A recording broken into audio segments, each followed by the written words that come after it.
When I started, it was genuinely from nothing. You see, I had been someone who was never sporty.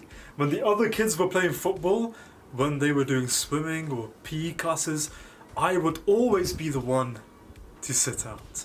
When it came to sports, when it came to being active, I was never into it. The most that I did was a little bit of running around the school field, but then once I got to secondary school, none of that. I started skinny, frail, weak, but then as time went on, I was eating fast food almost every single day. And as that went on, it got to the point where I became obese. 14 years old, I was 90 kg, no muscle, and I was disgusted by what I saw when I looked in the mirror. I hadn't really seen many role models for fitness when it came to people who were like me, who were South Asian, Pakistani. And so I didn't really believe it was possible. I thought we just had terrible genetics and we were doomed to be like this. I had flat feet, so I didn't have the natural arches we meant to have, but I had these flat feet. My knees would cave in, I'd walk like a penguin, and I felt so terrible about everything. I hated how I was, I hated how I looked, how I felt, and something had to change. And so, 14 years old, in September 2017, I went to the gym for the first time. And this was the humble school gym that we had. There were a few racks, there were a few pull-up bars, a few weights, nothing crazy, but it was somewhere to start. I went here every now and then, maybe booking in a session once or twice a month, but at least it was a start. But the problem was, I'd get this motivation when I saw how terrible I looked, how terrible I felt, but then I didn't know what I was doing. I had no clue about any of this, and so I'd lose that motivation because I wasn't getting the results quickly enough. And I'd start and stop over and over again, and this went on for so many years. I was going to this council gym with my dad for a little bit. I'd go for a few months, wouldn't see the results I wanted, and then I'd stop. Then I'd start up again because I felt terrible.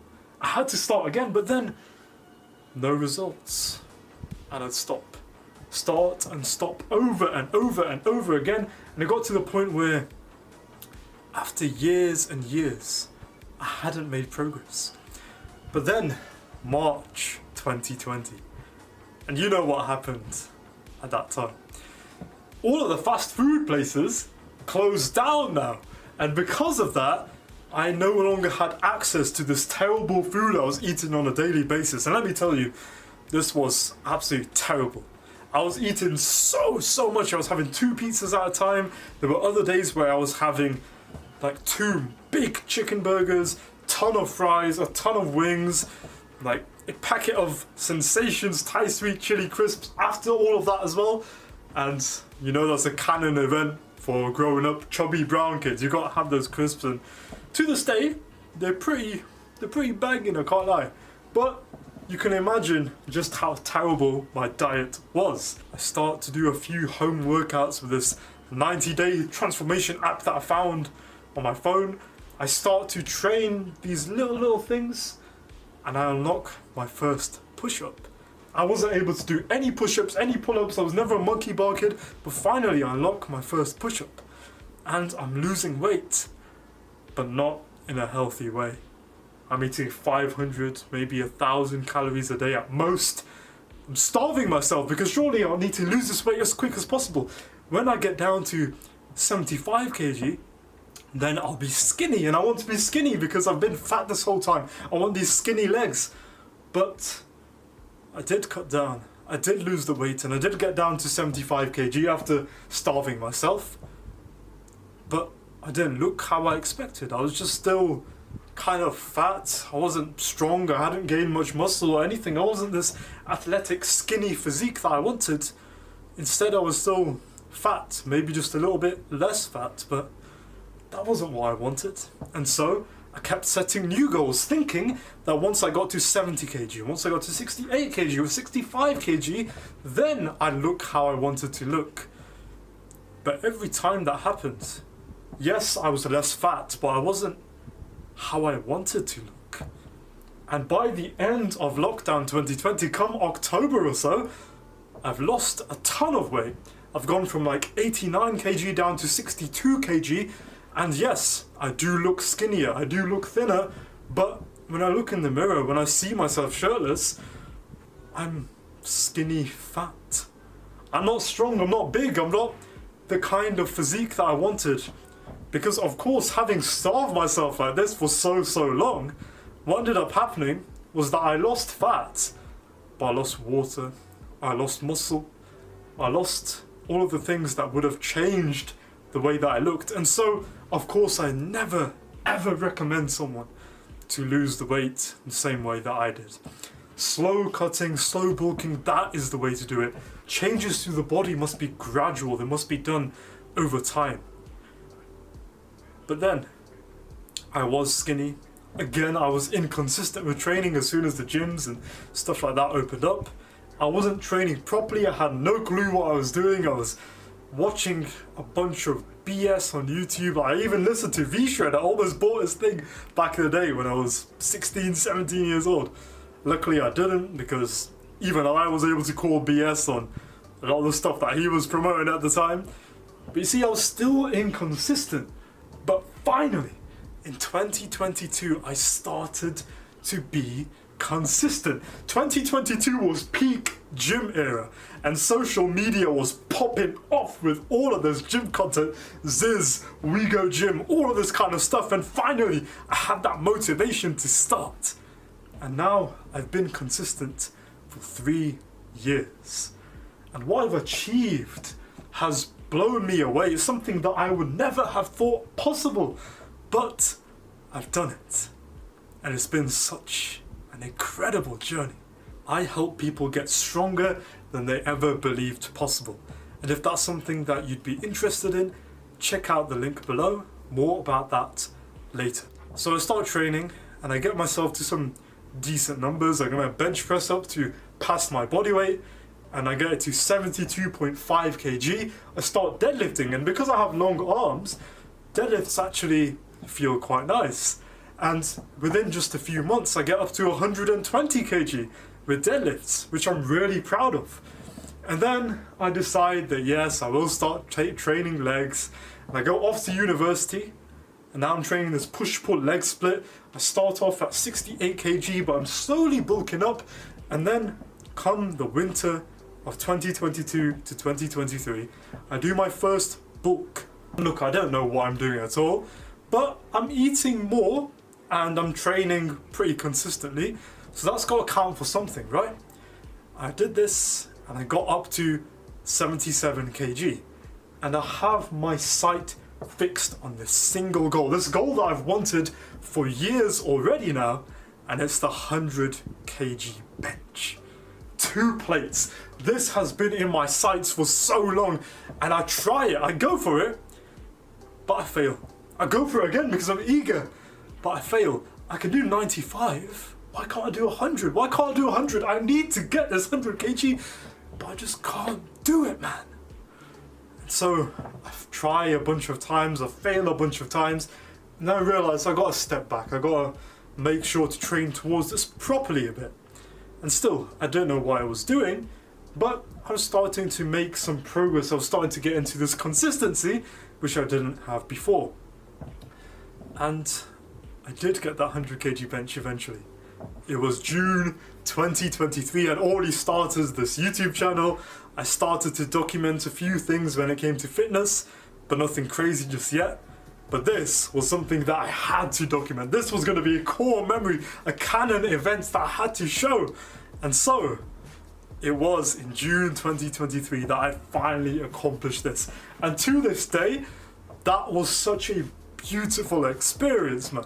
When you bench 2 plates for the first time, it's not just about this number you've been chasing, not just about this goal you've had in mind for years, but also it's something deeper than that. It shows you the competence that you've made in yourself, the fact that you can trust yourself. You set yourself to something, you progress towards that goal, and you achieve what you believed you could. It's the belief that started it. And because you believed in it, because you worked towards it, you really get to that point, and it feels amazing. It's a priceless, incredible emotion to feel. And after that, I was able to train other things as well. I was training bodybuilding, powerlifting. I was doing this power building kind of split, just my own enjoyment of what I was doing, getting more and more consistent, spending longer and longer in the gym, loving this stuff and getting a bit of a reputation for it at uni as well. Started to fill out the t-shirts a little bit, and whilst I was still small, only around 72 kg or so, I was athletic, I was lean, I was running now as well, I was getting better at everything all at once. And then in August 2023, the last day of August 2023, I try gymnastic rings for the first time. And this is humbling because I thought I was strong. I was dipping 30 kg for reps, I was benching 100 kg for reps, I was achieving so much. And the rings were humbling.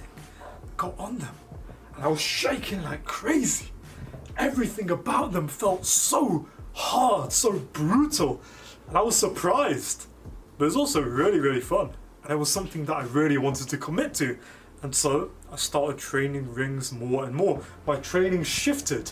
Now I was trying to train everything at once. I was doing powerlifting, I was doing bodybuilding, I was doing calisthenics, and whilst people had told me that you can't progress all of these things at once, I believed that I could. I was progressing them all at once. I was making incredible progress, but I found that of the things I was doing, I enjoyed the rings, I enjoyed the calisthenics the most. And I realised if I train rings, if I get good with calisthenics, it actually has a lot of carryover to the other stuff, to the lifts as well. If you get good with weighted dips, if you get good with weighted pull-ups, if you can control your body weight when it comes to the gymnastic rings, well then, your bench press is probably going to be high, your other lifts are probably going to be better, your dumbbell press is probably going to be better as well.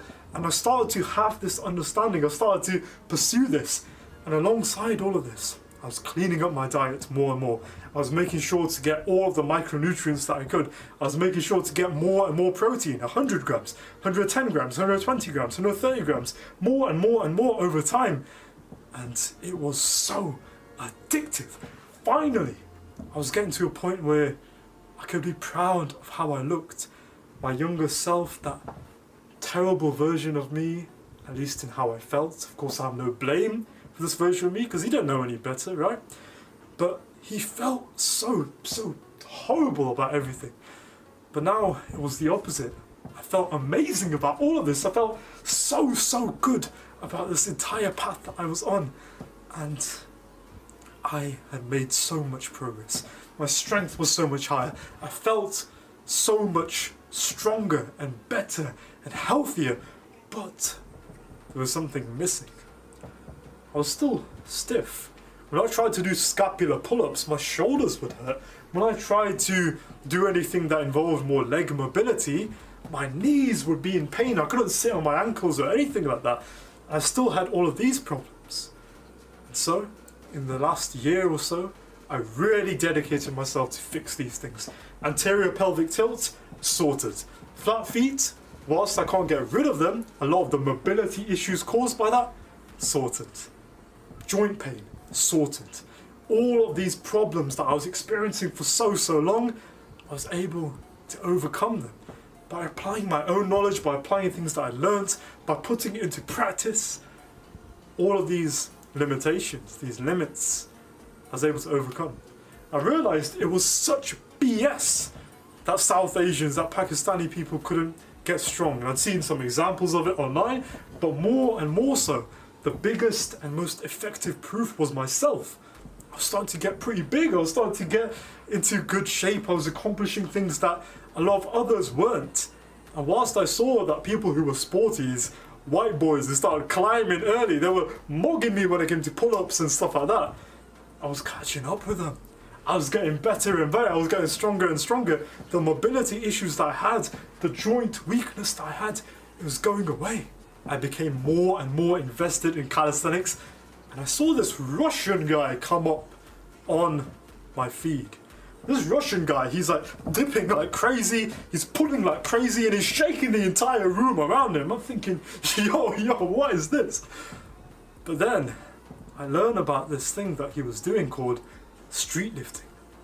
I'd heard about powerlifting before, but streetlifting, what is that now? Well, it turns out streetlifting was the sport of weighted calisthenics. It was the version of powerlifting for calisthenics. And you see, I already liked powerlifting a lot.